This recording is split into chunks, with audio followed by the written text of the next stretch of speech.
दोस्तों, आप देखते होंगे कि अचानक अगर किसी जानवर के आंखों की पुतली फैल चुकी है, कोई जानवर अचानक चिल्लाने लगा है, कोई जानवर अपनी गर्दन टेढ़ी कर लेता है, जानवरों में पागलपन के दौरे आ जाते हैं, जानवर अचानक अज्ञान हो जाता है, जानवर अचानक लोथ हो जाता है, तो दोस्तों ये मेनिंजाइटिस के लक्षण हैं। जानवरों में तेज सर दर्द आता है, जिस वजह कर वो चीखें मारते हैं और दीवारों में सर को टकराते हैं। तो ये मेनिंजाइटिस के लक्षण है। दोस्तों, आज मैं आपसे मेनिंजाइटिस के ऊपर चर्चा करूंगा। आज मैं सिर्फ और सिर्फ मेनिंजाइटिस की बात करूंगा कि मेनिंजाइटिस क्यों होता है, मेनिंजाइटिस होने के कारण क्या है, मेनिंजाइटिस की होम्योपैथिक मेडिसिन कौन कौन सी है। तो दोस्तों, मैं आपको विस्तार से आज मेनिंजाइटिस के बारे में जानकारी दूंगा। जैसे टाइफाइड बुखार, टाइफाइड बुखार अगर आप सही से उसका इलाज नहीं करते हैं और टाइफाइड बुखार यदि बिगड़ जाता है तो इसी का दुष्परिणाम मेनिंजाइटिस के रूप में सामने आता है। अगर डायरिया हो चुका है और डायरिया का आप सही समय पर सही इलाज नहीं करते हैं तो इसी का दुष्परिणाम के रूप में मेनिंजाइटिस आता है।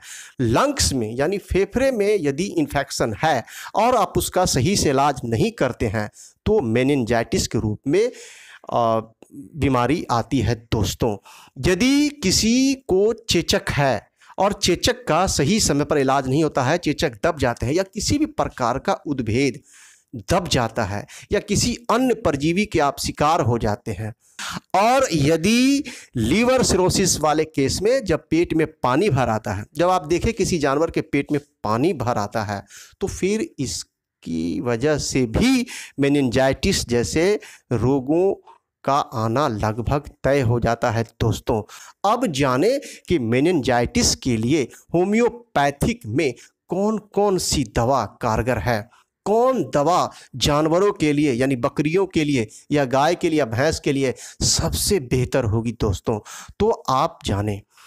पहला, यदि बुखार है, अभी बुखार की अवस्था चल रही है और पागलपन के शुरुआती लक्षण हैं, चिल्ला रही है बकरी या बैल या गाय और गर्दन थोड़ा टेढ़ी कर रही है और उसमें बुखार के लक्षण हैं, हल्का फुल्का मतलब दस्त की शिकायत है, हल्की फुल्की दस्त की शिकायत है, तो आप सर्वप्रथम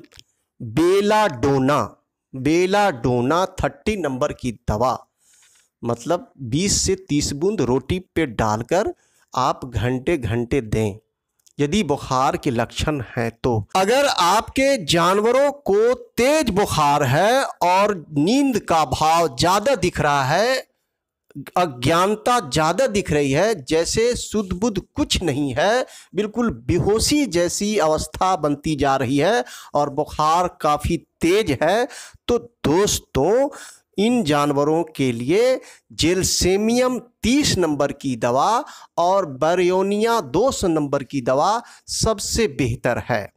जेलसेमियम आप 20 बूंद रोटी पे डालकर 3 बार दें और बैरियोनिया भी 20 बूंद रोटी पे डालकर 3 बार दें।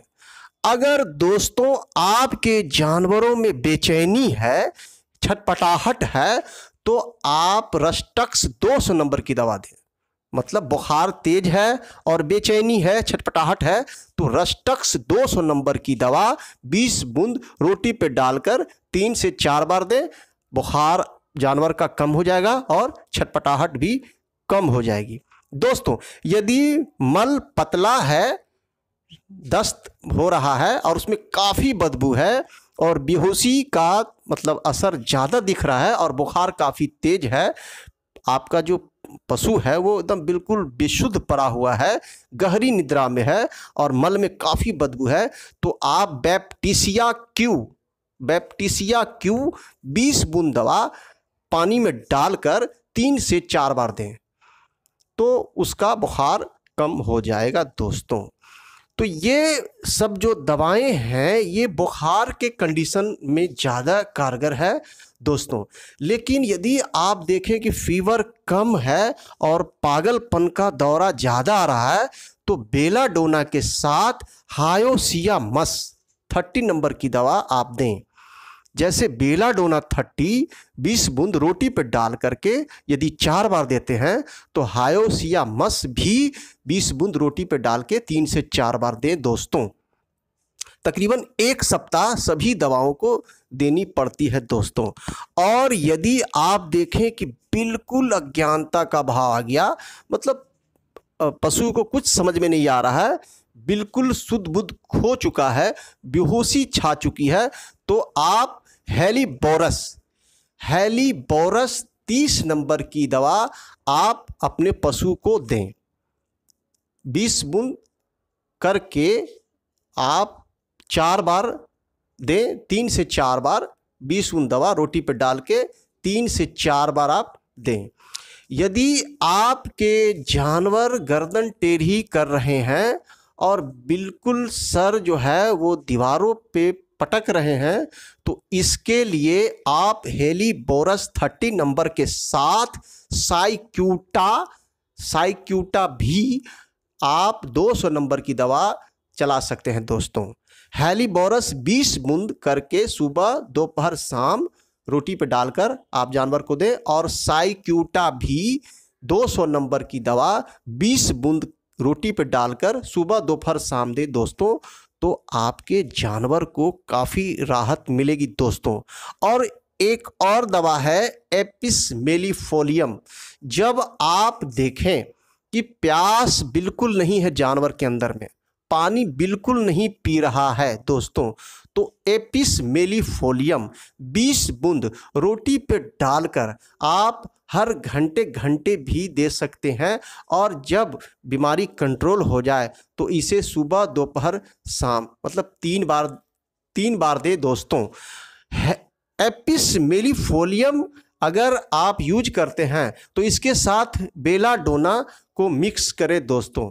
बेलाडोना अगर आप साथ में रखते हैं, चूँकि फीवर का भी कुछ लक्षण इसके साथ रहता है, तो बेलाडोना और एपिस मेल और साइक्यूटा और हायोसियामस, मतलब ये 4 दवा इसकी जो है मुख्य दवा है आपको, जो हर तरह के लक्षण में दिखती बनती है। लेकिन आपको और भी जो दवा मैंने बताई है उन लक्षणों पर भी ध्यान देना जरूरी है, चूँकि होम्योपैथिक दवा सिम्टम्स पर डिपेंड करती है। सिम्टम्स देखकर दवा दी जाती है, लक्षण देखकर दवा दी जाती है दोस्तों। अगर जे आप देखें कि बिल्कुल कोमा वाला स्टेज आ चुका है, जानवर बिल्कुल बेहोशी के अवस्था में जा चुका है, उसके पेशाब बंद हो चुके हैं और पैखाना बंद हो चुके हैं, तो आप क्या करें, ओपियम 200 नंबर की दवा 8 से 20 बूंद रोटी पे डालकर 1-1 घंटे पर आप लगातार दें।